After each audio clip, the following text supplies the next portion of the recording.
মেয়েরা এই তিনটে সময় ছেলেদের সবথেকে বেশি মিস করে। আপনি কি চান মেয়েরা আপনাকেও মিস করুক? তাহলে এই কথাগুলো অবশ্যই মনে রাখুন। আপনি হয়তো অনেক চেষ্টা করেছেন তাকে নিজের করে পেতে, তাকে হাসিয়েছেন, তার খেয়াল রেখেছেন, এমনকি নিজের ইগো ভেঙে তাকে অনেক সময় সরিও বলেছেন। তবুও আজকে সে আপনার পাশে নেই, সে আপনার থেকে অনেক দূরে চলে গেছে। কিন্তু জানেন কি, মেয়েরা কিছু নির্দিষ্ট সময়ে সেই ছেলেদের কথা মনে করে যাকে তারা একসময় নিজের হৃদয়ে জায়গা দিয়েছিল। আজকের ভিডিওতে আমরা জানব মেয়েরা ঠিক কোন তিনটে সময় একজন ছেলেকে সবচেয়ে বেশি মিস করে, আর আপনি কিভাবে মেয়েদের স্মৃতিতে জায়গা করতে পারবেন। 1. সে যখন রাতে শুয়ে থাকে। রাতের নীরবতা অনেক কিছু মনে করিয়ে দেয়।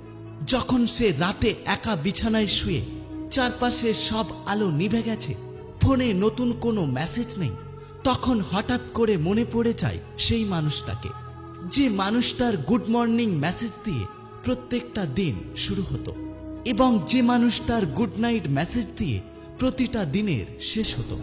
আর আপনি যদি সেই মানুষ হয়ে থাকেন যে ওই মেয়েটাকে একটা সময় প্রচুর ভালোবেসেছেন, মেয়েটাকে অনেক ভালো ভালো মুহূর্ত উপহার দিয়েছেন, তাহলে মেয়েটা নিঃসন্দেহে আপনাকে ওই সময় মনে করবে।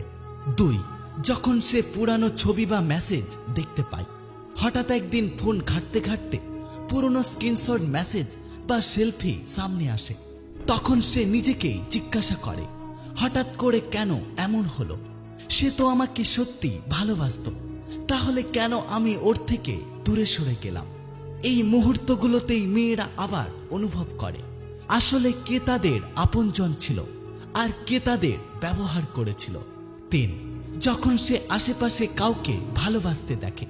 যখন সে দেখে কোনো কাপেল একসাথে হাত ধরে হাঁটছে, কারো সোশ্যাল মিডিয়ায় একসাথে প্রেম করা পোস্ট দেখে, তখন তাদের বুকের ভেতরটা মোচড় দেয়। কারণ তাদের মনের ভেতরে তখন একটা প্রশ্ন ওঠে, আমার জীবনেও কি এমন কেউ ছিল যাকে আমি ভুলবশত হারিয়ে ফেলেছি? আর আপনি যদি একজন মেয়েকে নিঃস্বার্থভাবে কখনো ভালোবেসে থাকেন, তাহলে এই তিনটে মুহূর্তে মেয়েটা অবশ্যই আপনার কথা মনে করবে। একটা কথা মনে রাখবেন, মেয়েরা কথায় অনেক কিছু বলতে পারে, কিন্তু মনের ভেতরে যাদেরকে একবার জায়গা দেয় তারা চিরকাল থেকেই যায়। তাই আপনি যদি সত্যি চান কোনো মেয়ে আপনাকে মিস করুক, তাহলে তার জীবনে এমন কিছু স্মৃতি তৈরি করুন যা সে জীবনে কখনো ভুলতে পারবে না, যা চোখের সামনে এলেই আপনার কথা মনে পড়বে। আর এ বিষয়ে আপনাদের কি মতামত অবশ্যই আমাদের জানিয়ে যাবেন। এই ধরনের শিক্ষামূলক ভিডিও প্রতিনিয়ত দেখার জন্য অবশ্যই আমাদের পাশে থাকবেন। ভালো থাকবেন, সুস্থ থাকবেন। Take care.